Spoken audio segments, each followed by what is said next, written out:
할렐루야. 이 시간도 말씀을 깨닫는 지혜와 응답받는 기도의 은총이 우리에게 넘치게 될 줄을 믿습니다. 하나님께서는요, 이스라엘 백성들을 이 아브라함을 통하여서 이루어진 그 후손들, 민족을 이룬 그들을 하나님 나라의 국민, 백성으로 삼으시죠. 그리고 그들을 친히 가나안 땅으로 인도하셔서 그들에게 영토도 허락하십니다. 그래서 이들이 나라를 이루게 하세요. 그 나라의 이름이 뭐예요, 여러분? 이스라엘이었어요. 자, 그런데 여기에서 한 가지 문제가 생깁니다.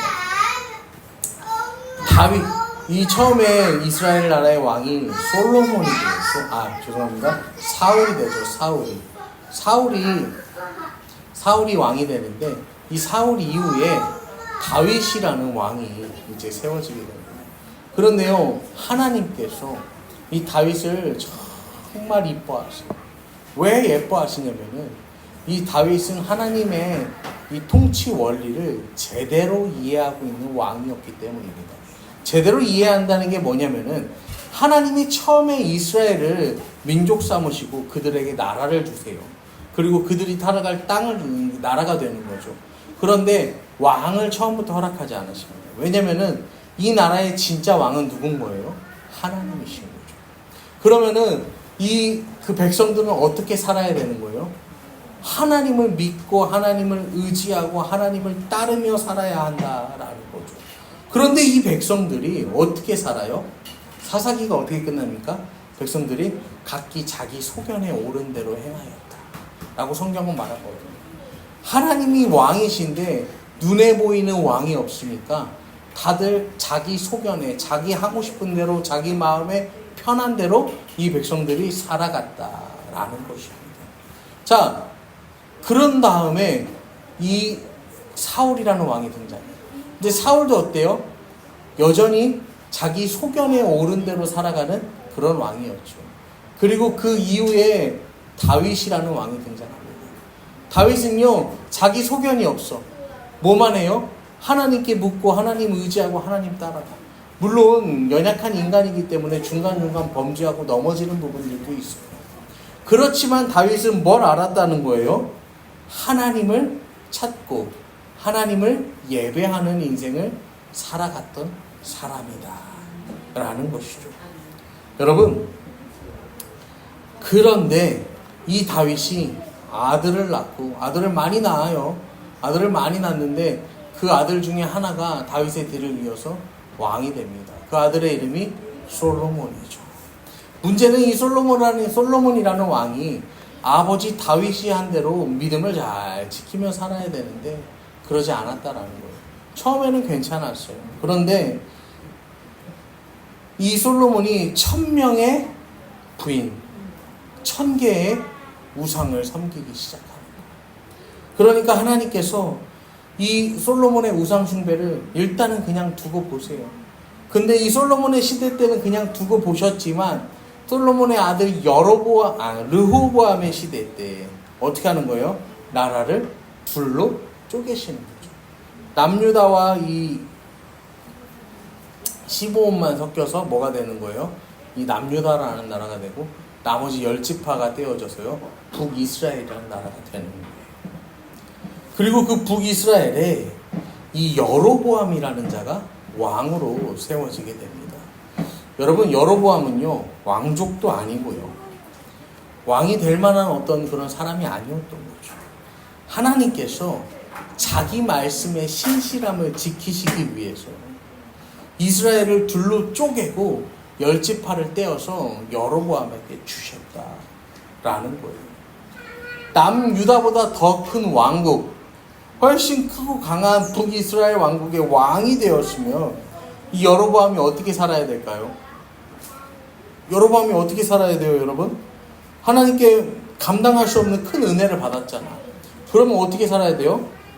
하나님 말씀에 순종하고 율법과 규례를 지키면서 하나님께 날마다 감사하는 삶을 살아야 되잖아요. 그런데 여로보암은 그러지 않았다라는 거예요. 여로보암이라는 사람은 왕이 되기 전까지는 참 훌륭했던 사람입니다. 왜냐면은 솔로몬이 무려 이 20년, 그 다음에 그 나머지 인생의 치세 40년의 통치 가운데에서 20년을 성전과 왕궁을 짓고 1000명의 부인을 위해서 또 그 산당도 짓잖아요. 그러니까 매일매일 계속되는 토목공사, 이 과도한 이 건축을 할 때 백성들을 대변해서 직언을 했던 사람이 여로보암입니다. 그리고 솔로몬이 그를 죽이려고 하니까 이 애굽으로 도망해요. 여러분, 애굽은, 솔로몬 시대의 애굽은 어떤 땅이죠? 솔로몬의 처가예요, 처가. 그럼에도 불구하고 뭐 하는 거예요? 여로보암을 애굽에서 어떻게 하지 못해요. 그 말인즉 그만큼 여로보암은 이 굉장히 또 훌륭한 정치력을 가진 정치인이었다라는 것을 우리가 알 수 있죠. 그리고 르호보암이 왕이 될 때에는 세겜에서 이 10지파를 대신해서 왕의 자격이 될 만한지 이 살피는 대리인으로 세워지는 게 여로보암이었죠. 그런데 이 여로보암이 왕이 되고 나니까 하나님을 완전히 떠나버립니다. 하나님 원하시는 모델 다윗의 길이 있는데 그 길을 버리고 자기 자신만의 길, 여로보암의 길을 만들죠. 이 여로보암이 행한 3가지 잘못이 있는데, 첫째가 뭐냐면은 우상을 숭배했다라는 거죠. 사람들이 뭐예요? 사람들이 예루살렘에 가서 자꾸 예배하니까 베델과 단, 이 북이스라엘의 이 북과 남의 제일 끝단입니다. 여기다가 산당을 세웁니다. 그리고 거기다가 금송아지를 만들어서 둬요. 그리고 이것이 여기 와서 예배해라 그러는 거죠. 여기 하나님 계시다. 이게 첫 번째 범죄예요. 두 번째 범죄는 뭐냐면은 레위인을 구별하지 않는 거죠. 아무나 데려다가 뭐 하는 거예요? 레위인으로 세우는 거예요. 여러분, 아무나 데려다가 레위인을 세우면요, 무슨 효과가 있을까요? 무슨 효과가 있냐면은 아무나 데려다가 레위인을 세워놓잖아. 그러면 이 사람이 자기가 이제 제사장이 됐잖아. 그러면 자기 제사장으로서 영향력을 발휘하기 위해서 뭐 할까요? 본인이 끌어오는 거야, 사람들을. 그래서 그 무리가 막 형성이 되는 거죠. 그 다음에 그 중에서 잘하는 사람이 있으면 또 뭐가 되는 거야? 그럼 네가 저쪽 가서 제사장 해라. 이런 식으로 되는 거죠. 그렇게 레위인을 구별하지 않습니다. 그리고 세 번째는 이 여로보암이 뭐라냐면 절기를 바꿉니다. 절기를. 하나님께 명확하게 예배해야 되는 정확한 때와 절기가 있는 거야. 근데 이거를 뭐 하는 거예요? 자기 맘대로 뒤엎어버리는 거죠. 한마디로 율법을 뭐 하는 거예요? 무시하는 거예요. 여로보암이 이렇게 온갖 악행을 저지르던 그때, 하나님께 반역하고 배역하는 그때가 바로 오늘 열왕기상 14장 본문의 시작입니다. 이렇게 시작합니다. 그때 여로보암의 아들 아비야가 병든지라. 여로보암이 이렇게 범죄할 때, 하나님을 떠나서 제멋대로 살아갈 때에 여로보암의 아들 아비야가 병이 들어요. 여러분, 병이 들었대요. 여러분, 이때가 언제냐면 대략 한 3000년 전쯤의 시간입니다. 여러분, 3000년 전쯤에요, 비염이 병일까요, 아닐까요? 3000년 전에는 감기가 병일까요, 아닐까요? 물론 뭐 그때나 지금이나 사람이 불편하고 병이죠. 문제는 그거를 병이라고 여기기에는 이 환경이 어땠다는 거예요? 너무 척박했다라는 거죠. 그러니까 성경에서 병이라고 말할 정도면 어느 정도 수준인 거예요? 생명이 경각에 달린 수준을 말하는 거예요. 그런 병에 걸린 거예요. 자, 그 자녀가 큰 병이 들어요. 여러분, 자녀가 큰 병이 들면 부모는 뭐 해야 될까요?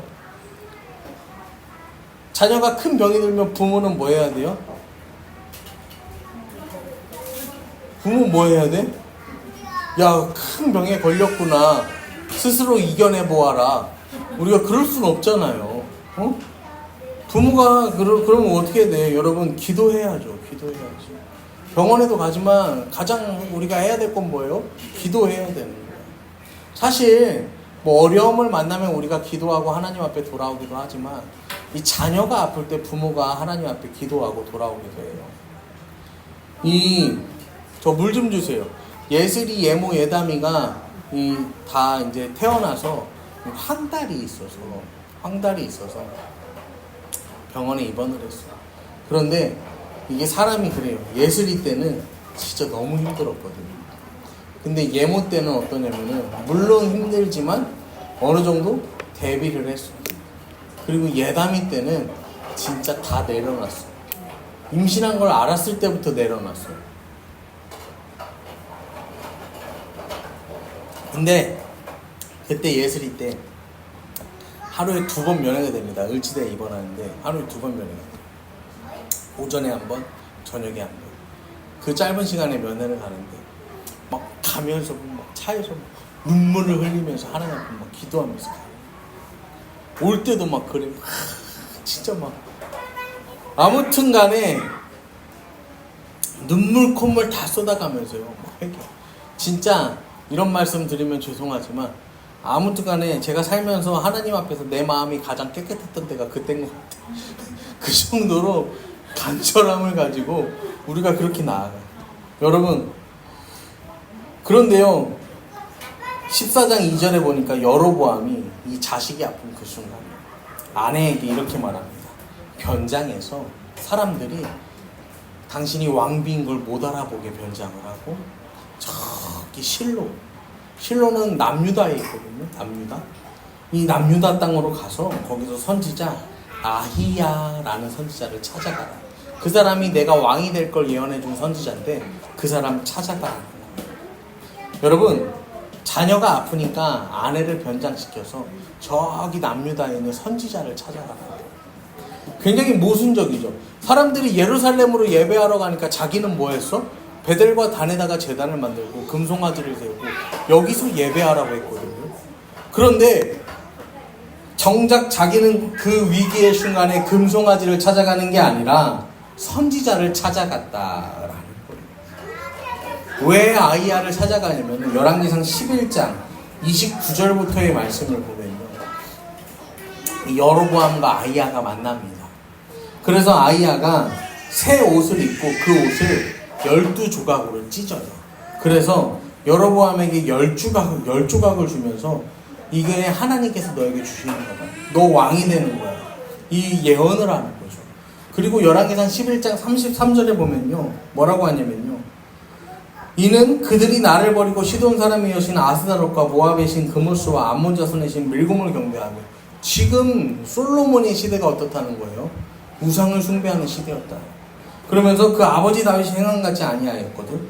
내 길로 행하지 하며 나보기에 정직한 일과 내 법도와 내 율례를 행하지 아니하여서 내가 이 나라를 둘로 쪼개서 너에게 준다 라는 그 말씀이 전해진 거죠.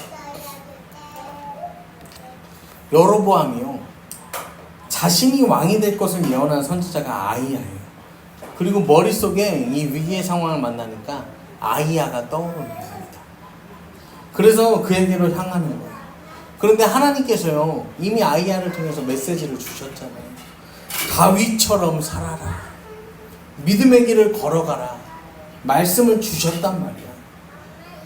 어떻게 나라를 다스려야 되는지, 자기 삶은 어떻게 살아가야 되는지 이미 말씀을 통해서 배웠는데 여로보암의 지금의 삶이 어떻습니까? 전혀 그때 들은 그 말씀 그대로 살아가지 못하는 거예요. 여로보암 이 삶 속에는 하나님의 말씀도 없고 그 아이야가 찢어졌던 그 옷자락에 대한 그 믿음도 없고 그냥 자기에게 그 말을 전해줬던 선지자 아이야만 기억에 남는 거예요. 여러분, 아이야가 지금 범하는 실수가 뭐냐면요, 하나님 말씀도 기억하지 못하고요, 하나님 말씀을 전한 누구를 기억하는 거야? 아이야. 사람을 기억하는 거야. 그러니까 여로보암은 사람을 보는 신앙생활을 했던 거예요. 여러분, 사람 보는 신앙생활이 아니라 말씀을 주신 그 하나님, 말씀을 주신 하나님을 의지하는 저와 여러분 되기를 소망합니다. 그리고 아이야를 찾아갈 거면 자기가 가기는 또 그런 부끄러워서 그것도 아니야. 이 자기 믿음도 이게 자신이 없으니까 뭐 하는 거예요? 자기 아내를 대신 보내요. 가면서 3절에 보시면요, 떡 10개와 과자와 꿀 한 병 가지고 그에게로 가라. 그가 그대에게 이 아이가 어떻게 될지 알게 하리라. 여로보암이 얼마나 세속적인 사람인지 보여주는 거예요. 선물을 가져가라는 거죠. 복채를 두둑히 아이야에게 가져가면 좋은 말을 해주지 않을까 생각하는 거예요. 여러분, 하나님 그런 분입니까? 두둑히 하나님 앞에 가지고 나가면요, 하나님께서요 야, 이렇게 두둑히 가지고 나왔으니까 내가 너에게 좋은 것 주겠다 하시는 분이에요. 인간적인 욕심으로 하나님의 마음은 절대로 움직이지 않습니다.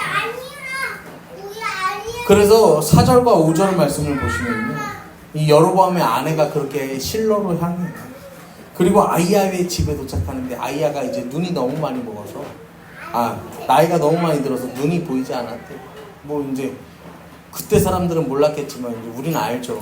아마 뭐 백내장이나 녹내장에 걸렸겠죠. 그래서 이 아이야가 보이지 않는데 하나님께서 아이야에게 말씀하셔요. 여러분, 이게 중요한 거예요. 뭐가 중요하냐고요? 지금 오늘 말씀, 이 순간의 말씀이 중요한 거예요. 눈이 보이지 않는 아이야는 하나님의 말씀이 들리는데요, 눈도 멀쩡한 여로보암에게는요, 하나님의 말씀이 들리지 않아요. 여러분, 내가 눈으로 보고 살아가는 게 중요한 게 아니에요. 보기에 좋은 게 중요한 게 아니라는 거예요. 하나님 말씀을 듣는 삶이 중요하다라는 거예요. 여러분, 실로에 있던 엘리는 하나님 말씀이 귀에 안 들려요. 그런데 또 실로에 살아가는 아이야는 하나님 말씀이 귀에 들린다는 거예요. 똑같이 나이가 들었는데요. 여러분, 우리가요, 내가 아무리 나이가 들어도요, 이 하나님 말씀이 계속해서 내 귀에 들리우는 그러한 삶 사시기를 여러분 갈망하시고 또 그렇게 되시기를 축복합니다. 이렇게 숨기려고 했지만 하나님은 다 아시는 거야. 야, 여로보암의 아내가 찾아올 거야. 그러니까 그가 들어올 때 너는 이렇게 말해라. 하나님 하시는 거죠. 결국에는 이 이후의 말씀이 이제 그 여로보암의 아들이 죽는다라는 메시지가 선포가 됩니다. 여러분, 결국 여로보암의 아들은 죽어요. 그런데요, 열왕기상 14장 13절에 보면요, 하나님이요 그 아이의 죽음을 이렇게 말씀하십니다. 온 이스라엘이 그를 위하여 슬퍼하며 장사하려니와 여로보암에게 속한 자는 오직 이 아이만 묘실에 들어가리니. 여로보암의 가문에서 묘에 정상적으로 장례를 치르는 사람은 이 병들어 죽는 아이밖에 없어. 나머지는 다 어떻게 된다는가요? 들에서, 도시, 성읍에서. 그래서 개에게 먹히고 공중 새에게 먹히는 비참한 가문의 말로가 될 것이다. 하나님 말씀하셨잖아요. 그러면서 이는 여로보암 집 가운데서 그가 이스라엘 하는 여호와를 향하여 선한 뜻을 품었습니다. 아이야라는 이 어린 아이만 하나님 앞에서 선하였다 라고 성경은 말하는 거예요. 여러분, 우리는 인생을 지금 어떻게 살아가고 있습니까?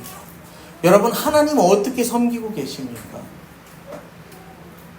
하나님을 사랑하고 하나님을 섬겨라. 유일하신 그분 참신을 섬겨라. 성경은 오늘도 우리에게 말하고 있습니다.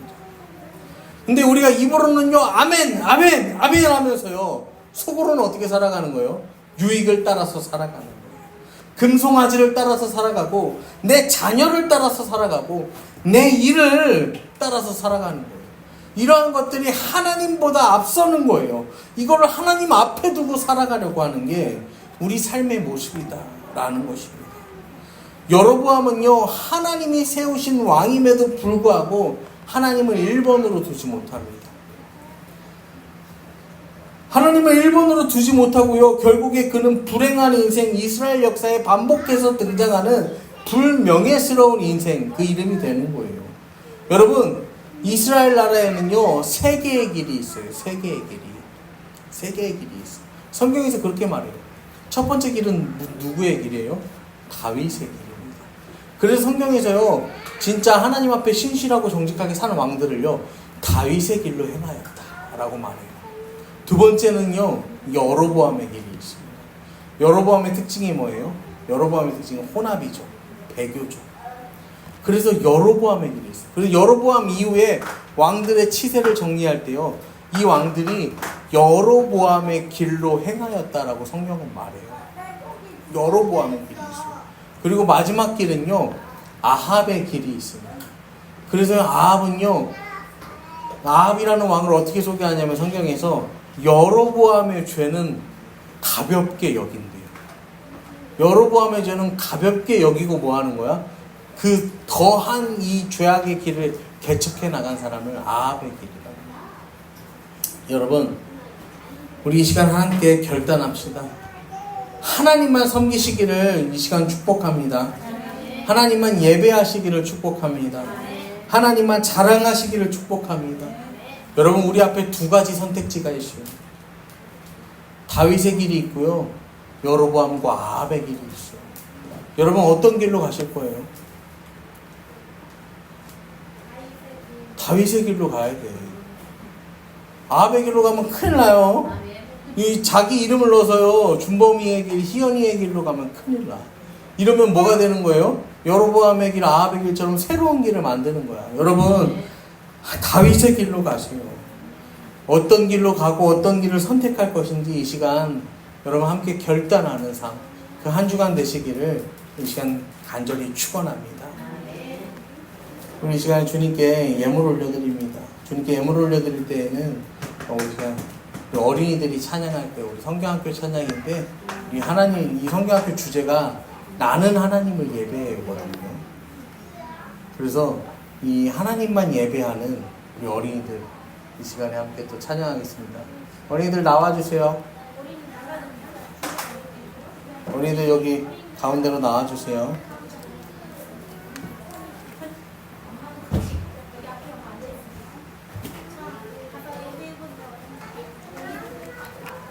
자, 서세요. 자, 서세요. 아니, 여기 가운데 줄에 설 거예요. 앞으로 나오고 싶어? 앞으로 나오고 싶은 사람 앞으로 나와. 예. 자, 우리 함께 또 어린이들 찬양할 때 우리 큰 박수로 어린이들 응원해 주겠습니다. 뭔데, 뭐 하는데, 아빠?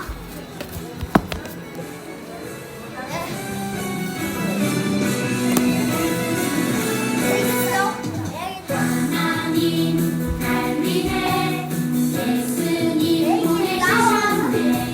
내가 예배할 이유, 하나님 예배할 이유. 성령님 내 안에서 날 깨닫게 하시네. 내가 예배할 이유, 하나님 예배할 이유. 성령과 진리 안에서 하나님을 예배해요. 나는 오직 하나님을 예배해요. 성령과 진리 안에서 하나님을 예배해요. 나는 오직 하나님을 예배해요.